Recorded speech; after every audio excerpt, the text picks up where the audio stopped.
நீங்கள் வந்து ஹவுசிங் லோனை ப்ரீ க்ளோஸ் பண்ணாதீங்க. ஏன் ப்ரீ க்ளோஸ் பண்ணாதீங்கன்னா இனிஷியல் பீரியடில் நிறைய இன்ட்ரெஸ்ட் தான் பே பண்ணுவீங்க.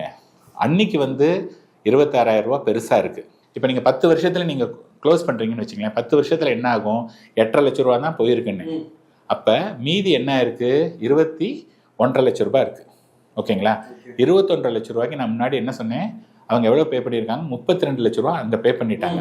இன்னொரு 32 பே பண்ண போகிறாங்க. ஃபர்ஸ்ட் ஹாஃபில் 32 லட்சம் பே பண்ணதில் உங்களுக்கு வந்து எவ்வளவு போயிருக்கு? 8.5 லட்ச ரூபா அங்கே போயிட்டு 21.5 லட்ச ரூபா வந்து இதில் போயிருக்கு, இன்ட்ரெஸ்ட்டில் போயிருக்கு. இப்போ நெக்ஸ்ட்டு 32 லட்சம் இருக்குது பார்த்தீங்களா? அந்த 32 லட்சத்தில் வந்து பார்த்தோம் அப்படின்னா நீங்கள் அந்த 8.5 போக, அதாவது 21.5 லட்ச ரூபா பிரின்சிபலுக்கு you are paying only 32 lakhs.